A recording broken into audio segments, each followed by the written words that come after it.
Alors bonjour et bienvenue dans ce nouvel épisode de podcast, j'espère que vous allez bien. Nouvel épisode aujourd'hui dans lequel on va parler de création de contenu, notamment de créer du contenu avec le cœur et créer du contenu qui fait vibrer notre audience. En fait, je vous fais cet épisode parce que récemment j'ai fait une analyse de mon business. Donc en fait, quand je fais des analyses de business, je fais toujours une analyse de deux éléments. Le premier, c'est le côté business, donc marketing, les ventes, formations qu'on a sorties, etc., les résultats qu'on a obtenus. Et le deuxième, c'est côté création de contenu, donc en gros audience.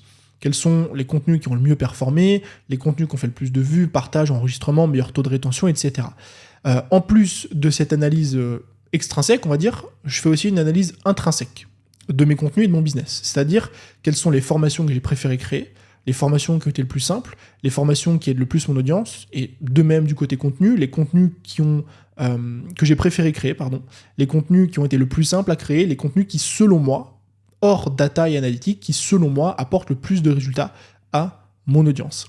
Et à chaque fois que je fais cette analyse, je me rends compte d'une chose, je l'ai conscientisé aujourd'hui, c'est pour ça que je vous en parle, c'est que dans 95% des cas, les contenus qui ont les mieux marchés, qui ont apporté le plus de valeur à mon audience, qui ont fait le plus de vues, le plus de retours, le plus de ce que vous voulez, sont toujours des contenus qui proviennent de l'intérieur, des contenus que j'ai faits avec le cœur. Ce que j'entends par fait avec le cœur, c'est toujours des contenus qui proviennent de mon expertise, qui proviennent de mon expérience, de mon passé. C'est toujours mes exemples, c'est toujours des choses que j'ai vécues, des choses que j'ai testées. Et vous croyez-moi que la différence, elle est notable. En fait, la façon standard de créer du contenu, elle est toujours la même, c'est qu'on va chercher à l'extérieur de nous. C'est-à-dire qu'on va chercher des idées qui sont en dehors de notre propre expérience, expertise, business, vécu, sentiments, sensations, émotions, ce que vous voulez. On va voir passer une vidéo de quelqu'un, un concurrent, pas un concurrent, notre thématique, pas notre thématique, peu importe. On va voir un article de blog passer sur Medium, peu importe, on va lire un truc, et hop, il y a une idée qui va nous venir, on va la noter. On va partir de cette idée, on va essayer d'en faire un contenu. C'est là que ça commence un peu à se gâter. Pourquoi ? Parce qu'on commence à écrire, syndrome de la feuille blanche, c'est compliqué. On essaye de structurer, mais on a du mal à la structurer. On essaye de trouver des exemples, mais on n'en trouve pas réellement, ils ne sont pas vraiment parlants. Et quand on tourne finalement, si c'est un podcast ou une vidéo, quand on parle, on sent qu'il manque un petit truc. Il manque cette petite intonation, cette petite intention, ce petit sentiment en plus. Ça, c'est la façon classique qu'on a de faire, que moi j'ai pratiqué pendant très longtemps, qui m'arrive encore parfois de pratiquer aujourd'hui, parce que si on veut être régulier, si on veut être constant, si on veut publier beaucoup de contenu, à un moment donné, c'est une étape par laquelle il faut passer. Maintenant, je vais vous inviter à réfléchir à une nouvelle méthode, à utiliser une nouvelle méthode pour créer votre contenu, pour créer vos vidéos, pour créer vos podcasts, pour créer même vos réels, TikTok, ce que vous voulez, post LinkedIn. C'est non pas d'aller chercher des idées à l'extérieur de vous, des choses que vous allez voir passer chez les autres, qui vont vous inspirer un truc, vous allez noter et essayer de travailler dessus, mais plutôt partir de l'intérieur. De l'intérieur, c'est quoi ? C'est l'intérieur de votre personne, c'est ce que vous avez vécu, c'est vous, vos questionnements, vos peurs, vos doutes, votre passé, vos réussites, vos échecs. Ça peut être fait d'un point de vue personnel, mais ça peut aussi être fait d'un point de vue professionnel. C'est-à-dire vos questionnements liés à votre business, à votre thématique, le passé de votre business, de votre thématique, le passé et les réussites et les échecs dans votre business, votre thématique, peu importe. Mais plutôt que se tourner vers l'extérieur, on va essayer de se tourner vers l'intérieur. On va essayer d'aller chercher des idées, par exemple, qui sont liées à des choses qu'on a essayé de mettre en place. Quand je prends moi et ma thématique, typiquement, je vais essayer de répondre à des questionnements que je me suis moi-même posé dans le passé.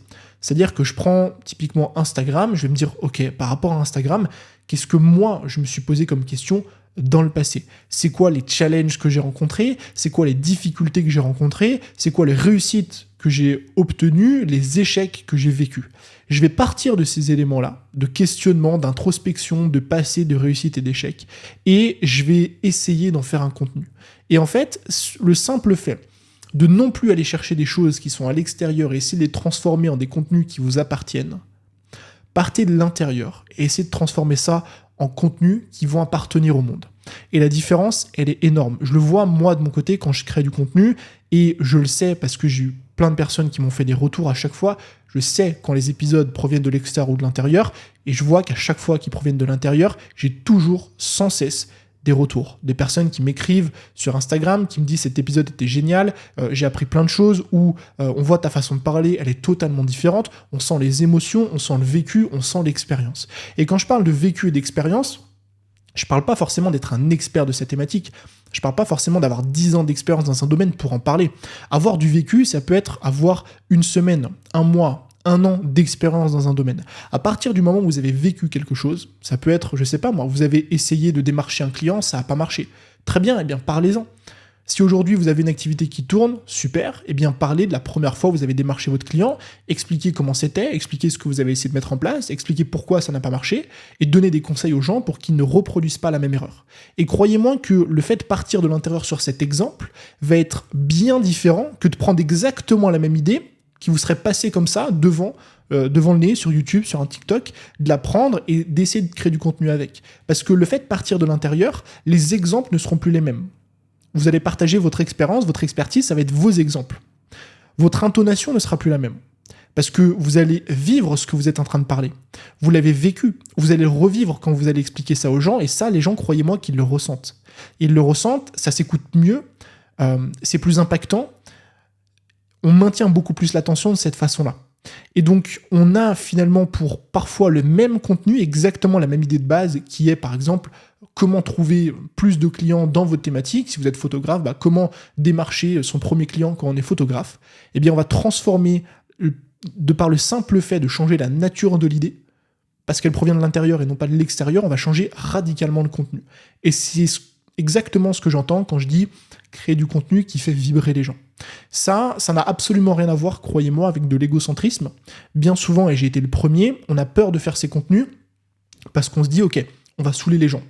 Ça va être en mode, ok Tony, il nous parle de ses victoires, de ses réussites, de ses questionnements, de ses échecs, de son passé. C'est toujours lui. Absolument pas. Parce que dites-vous bien une chose, c'est que quand vous avez un business, vous êtes votre premier client. Les choses que je vous partage aujourd'hui sur ce podcast, les choses que je vous ai partagées il y a 6 mois sur YouTube, probablement celles que je vous partagerai dans 6 mois ou dans 1 an sur ce même podcast, sont les problématiques que j'ai rencontrées. C'est les problématiques que j'ai rencontrées moi-même il y a 6 mois, il y a 1 an, il y a 2 ans, 3 ans, 4 ans, 5 ans, 6 ans, et peut-être bientôt dans 10 ans. Donc, quand vous tournez des contenus, même si vous appelez ça mes 7 leçons, mon erreur, non, c'est pas du tout égocentrique parce que vous parlez au vous du passé.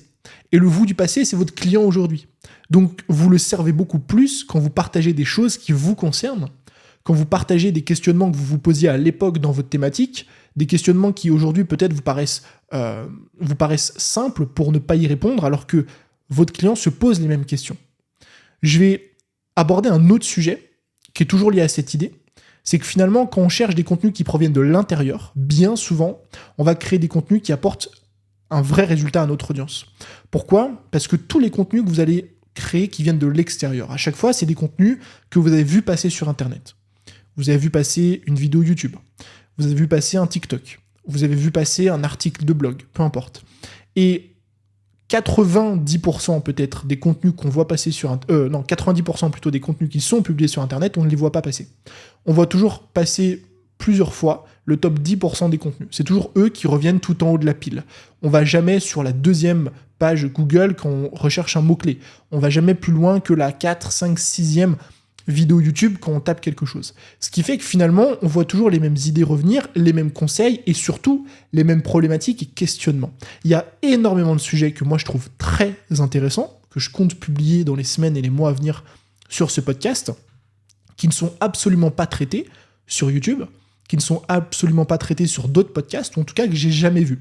Pourquoi ? Parce que, encore une fois, on va toujours tourner autour des mêmes idées, des idées qui ont tendance à générer des vues, parce que c'est ce que cherchent la plupart du temps les personnes sur ces plateformes, et bien souvent elles ont raison. Et par exemple, je compte publier un épisode sur la différence de mindset à avoir en fonction des paliers que vous allez franchir dans votre business. C'est-à-dire qu'est-ce qu'il faut pour passer de 0 à 1, de 1 à 1000, de 1000 à 10 000, de 10 000 à 100 000 et de 100 000 à 1 million. Ça, c'est des contenus qu'on ne voit pas sur Internet. Encore une fois, parce que c'est pas des contenus qu'on a l'habitude de poster quand on voit des vidéos qui viennent de l'extérieur. Donc, c'est des choses, encore une fois, qui vont être beaucoup plus valorisantes pour votre audience. Et ça, c'est des choses que moi, j'ai vécues.